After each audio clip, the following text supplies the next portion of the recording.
Berdasarkan informasi yang diberikan oleh akun PewPiece, jika di One Piece chapter 1116 nantinya akan ada sebuah kebenaran yang akan mengguncang dunia. Nah, jika kita perhatikan beberapa chapter terakhir, Vegapunk mulai menyampaikan informasi tentang kejadian di 900 tahun yang lalu yang semakin jelas. Dan sesuai pernyataan dari akun PewPiece, besar kemungkinan ada informasi yang lebih jelas tentang kejahatan pemerintah dunia. Nah, apa saja itu? Mari kita bahas bersama-sama.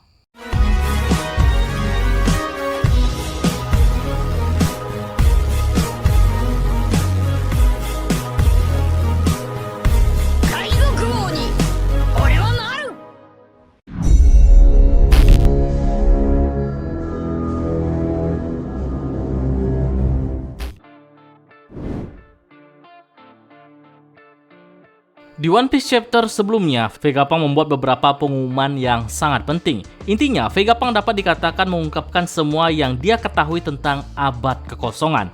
Dia memulai dengan kisah Joy Boy yang terlahir 900 tahun yang lalu di kerajaan yang sangat maju dan akhirnya dibawa ke medan pertempuran dan melawan kolaborasi 20 penguasa yang kuat. 20 kerajaan ini berkolaborasi dan berupaya untuk menghancurkan Joy Boy karena perbedaan ideologi. Vegapunk dengan jelas menyebutkan bahwa dia tidak cukup tahu tentang kerajaan-kerajaan ini atau Joy Boy dan rakyatnya untuk mengklaim siapa yang benar dan siapa yang salah. Namun yang diketahui adalah bahwa mereka memiliki ideologi berbeda yang saling bertentangan. Hal ini akhirnya mengakibatkan terjadinya sebuah perang yang berlangsung cukup lama. Di akhir perang ini, Joy Boy kalah dan sejak saat itu, bekas luka yang tertinggal akibat peperangan tidak pernah benar-benar sembuh. Salah satu dampak dari kekalahan Joy Boy adalah permukaan air laut naik 200 meter, menenggelamkan sebagian besar pulau-pulau di masa itu. Semua ini terungkap pada One Piece chapter 1115, dan di One Piece chapter 1116 nantinya kemungkinan akan berlanjut dari sini dan berpotensi mengungkap rahasia besar tentang abad kekosongan yang lainnya.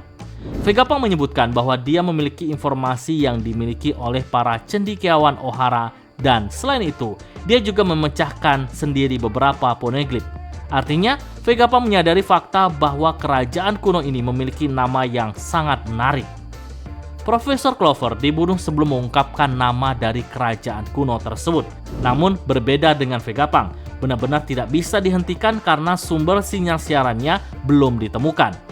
Gorosei panik dan terlepas dari semua yang mereka lakukan saat ini, sepertinya tidak ada yang berhasil. Artinya Vegapunk berpotensi mengungkapkan nama kerajaan kuno di One Piece chapter 1116 nantinya. Dan ini tentunya akan menjadi informasi besar yang dinantikan oleh para fan One Piece. Selain itu, Vegapunk juga mungkin akan mengungkap detail tentang harta karun One Piece dan Joy Boy di chapter cerita mendatang.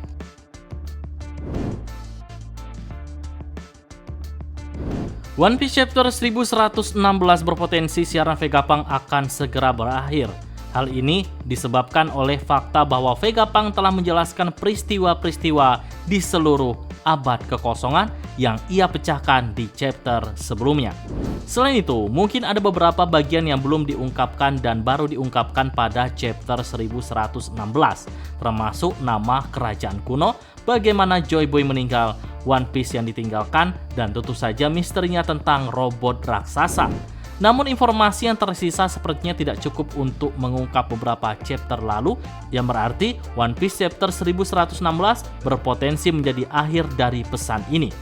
Di One Piece chapter 1116 nantinya ada kemungkinan para Gorosei masih mencari keberadaan letak siaran Vegapunk dengan cara yang jauh lebih brutal dari chapter sebelumnya karena mereka terlihat begitu marah dan ingin menghentikan siaran Vegapunk.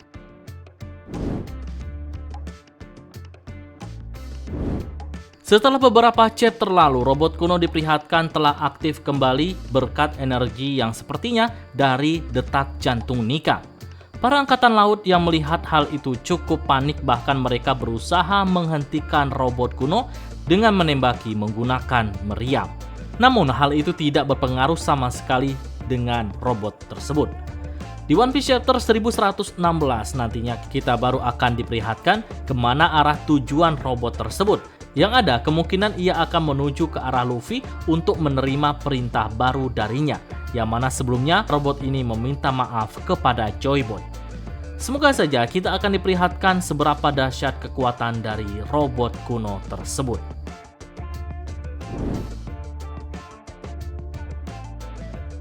One Piece Chapter 1116 pasti akan melihat rencana pelarian bajak laut topi jerami berlanjut. Hal pertama yang perlu diketahui adalah Oda Sensei akan fokus pada Love Post di chapter mendatang. Ini karena Nusjuro membelah seluruh Pangrikot menjadi 2 di chapter sebelumnya. Dan kru topi jerami tidak bisa menyia-nyiakan 1 detik pun berada di sana. Seperti yang sudah disebutkan pada chapter sebelumnya, Zoro dan Jinbe kini berada sangat dekat dengan tempat Nami berada. Di One Piece Chapter 1116 nantinya, kapal Sunny baru akan mulai terjun ke laut. Ini berarti Stussy harus mematikan sistem kubah pelindung di sekitar pulau. Atau jangan-jangan kubah pelindung sudah hancur setelah terkena tebasan pedang dari Nusjuro. Selain itu, saat ini tidak dijelaskan bagaimana Oda Sensei akan memperlihatkan nasib dari Stussy. Setelah Nusjuro membelah Pangrikot, apakah Kaku akan terbebas dan apakah nantinya ia akan bertarung dengan Stussy atau malah membiarkan Stussy pergi meninggalkan tempat tersebut. Tapi yang paling penting adalah di chapter mendatang bisa melihat bagaimana kru topi jerami yang berada di Love Post turun menuju ke laut. Pada saat yang bersamaan, Luffy dan sisa bajak laut topi jerami kemungkinan besar akan sampai ke kapal raksasa yang kemudian akan membuka ruang untuk melarikan diri. Tentu saja, bajak laut topi jerami tidak akan mudah untuk lolos pada chapter mendatang karena para Gorosei selain kekuatannya yang overpower, mereka terlihat mengintimidasi semua kru topi jerami. Dan tentunya mereka harus memiliki strategi yang baik untuk mengalihkan perhatian para tetua ini. Entah bagaimana caranya nanti, tapi kami yakin ada seseorang yang dikorbankan demi memuluskan pelarian mereka, yang besar kemungkinan mereka adalah Dory dan juga Brogy yang memasang badan menahan para Gorosei. Dan kesimpulannya, semoga saja pada One Piece Chapter 1116 Oda Sensei akan memberi kejutan yang sangat kita nantikan selama ini, yaitu informasi tentang sejarah 900 tahun yang lalu, terutama nama kerajaan kuno. Nah, bagaimana menurut nakama semua? Berikan pendapat kalian pada kolom komentar.